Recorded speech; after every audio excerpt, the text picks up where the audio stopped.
Good morning, students. Now your all grammar syllabus is now over, and today we will start the revision part from chapter 1. Chapter 1 is your article a and the. Articles are divided into two parts, indefinite article and definite article. In indefinite article, a or an is called the indefinite article. The is called the definite article. Now, rule number here 1, just to see. Use a before consonant sounds and use an before vowel sounds. Rule number 2 of the article is use a or an only with countable noun. Rule number sorry. Rule number 3, use a or an to talk about a person or a thing. Rule number 4, article the we will use with unique things, with some words referring to nature or the environment generally. For example, the town, the beach, the weather, etc. And with the superlatives also we have using the sweetest song, the most intelligent, etc. Another parts where to use the are with some objects of common experience and in some time expressions also we use the. So these are the rules where you have to use the articles a, an, and the. Next chapter is your noun. In noun, what is noun? Noun is a name of a person, place, animal, thing, feeling, or idea. This is the noun. Now, here we will talk about, first of all, the common noun and proper noun. Common noun is a name given in a common to every person or a thing of a same class or a kind.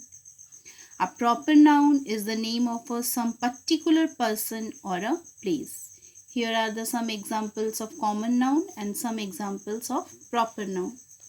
One difference between common noun that you have rectifying here with the observing the words, that the common noun's first letter is the small letter, but here in proper nouns first letter is always, it should be capital. Another one is the collective noun. Collective noun is the name of a number of persons or things taken together and spoken of as one whole, as like a group of players, team, a group of employees, staff, like this examples. Afterwards, the material noun. Names of things used as a material as a copper, silver, coffee, tea, etc. coming in the group of a material noun. In the nouns, another part is coming as a gender. When you are observing here, the first two lines, the boy, lion, hero, cock, sparrow. The second line, girl, lioness, heroine, hen, sparrow.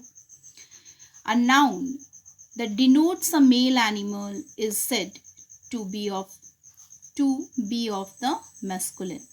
All the first line shows you the masculine part. A noun that denotes a female animal is said to be the feminine. The second line shows you the feminine part.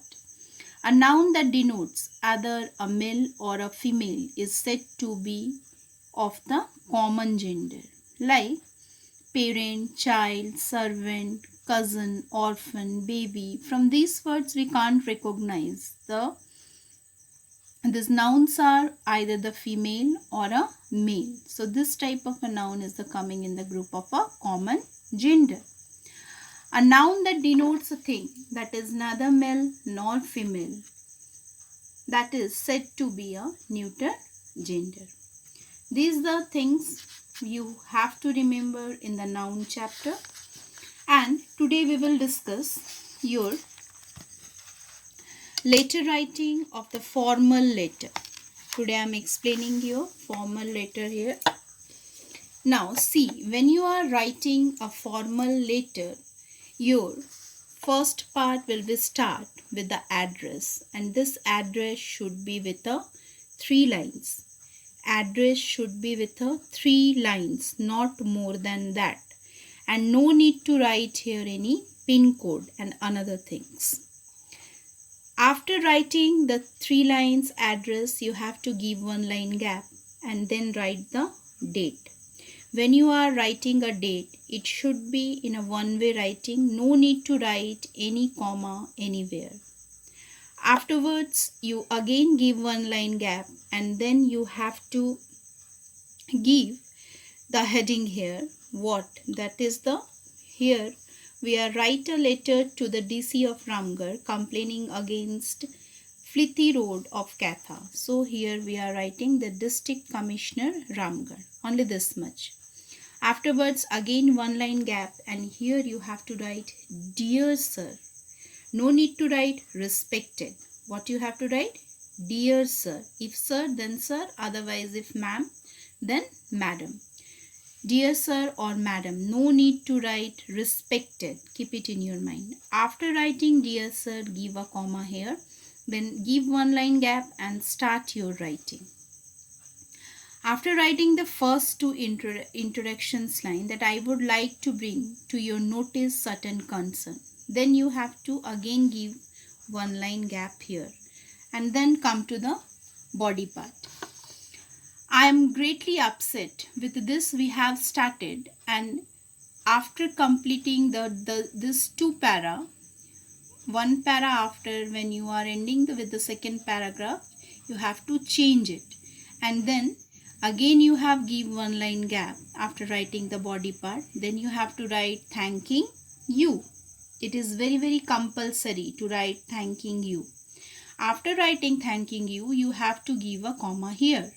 Then again give 1 line gap and then you will write yours faithfully or yours sincerely, whatever according to the asking the letter, what the letter is asking. When you are writing yours part, it is very important. Keep it in your mind, students. Students, you are writing yours with a apostrophe s. This is a wrong way of writing. When you are writing yours, your yours should be like this only. With R, S should be togetherly. There is no need to give any apostrophe S. With this writing, if you are write properly the formal letter, then you will get the proper marks. Keep it in your mind. For this, the ending and starting part, the writing of this thanking you, yours faithfully, and the another side with the address and date, this parts. When you are writing, the marks is divided into 2 parts. One part is given for this address, date and everything, and another part is for the body. So keep it in your mind what I have given the instructions. This should not be moved with a more than 3 lines. No need to write the pin code and another thing. When you are writing the date, it should be in a one way of writing. No need to give any comma over there. Then give an address over here also, that where you have to give the letter, to write a letter. Afterwards you have to give here dear sir or dear ma'am, whatever it is. Then give a comma. Then write the body. After writing the body of the letter, then you have to write the thanking you. With the thanking you, you have to give a comma here also. These are the silly things, but when you are not giving the commas and not writing it properly, you will lose your marks over there.